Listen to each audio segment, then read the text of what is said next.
Hello class, today we're going to be continuing our unit on matter. Now, we're going to be talking about objects, and objects are considered matter because they have mass and they take up space. But we'll get into that later. We'll talk about how objects are made of materials that can be described by their physical properties. Now, these three terms, I know we've already covered matter on a different day, but we're going to be talking about objects, materials, and physical properties. And we're going to obviously do a refresher on matter as well. So in front of you, you have a foldable, and it's cut up into 4 pieces.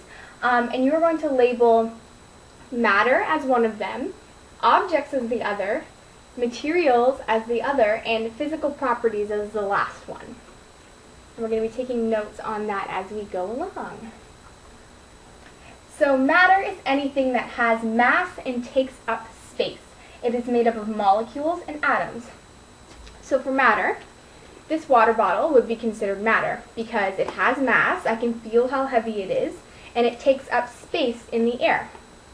Along with this watermelon, I can feel how heavy it is, I know that it has mass just by holding it, and it also takes up space in the air.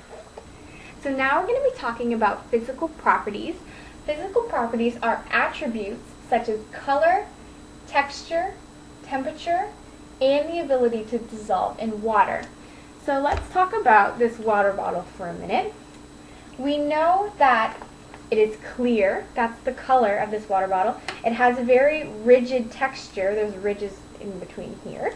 We know that this little paper part is flimsy.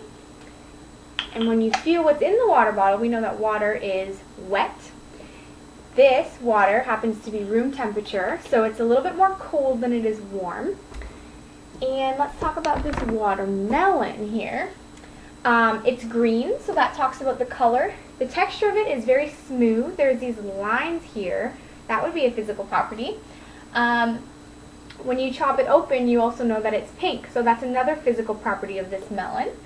And we're going to talk about a little bit about how physical properties remain the same.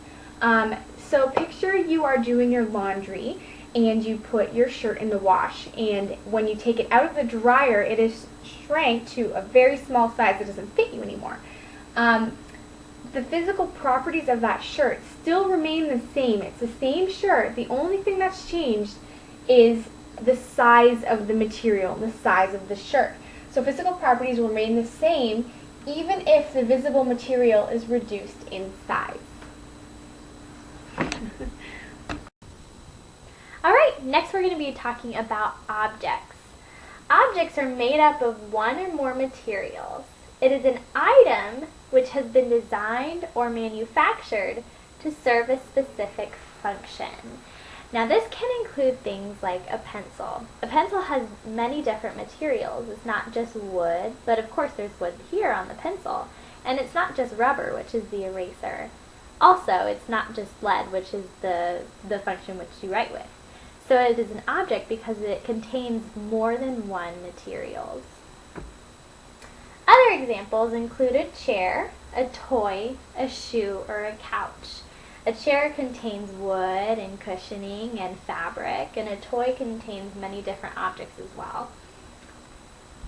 We're going to move on to materials.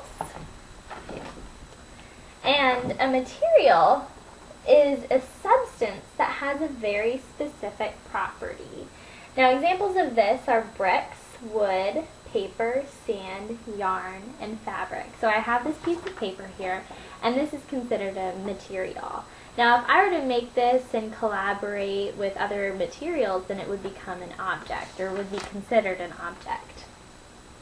So in conclusion, we have talked about matter, physical properties, objects, and materials. And tomorrow we're going to do a really fun activity including gummy bears. So I want you all to be reviewing over these 4 main concepts in preparation for tomorrow.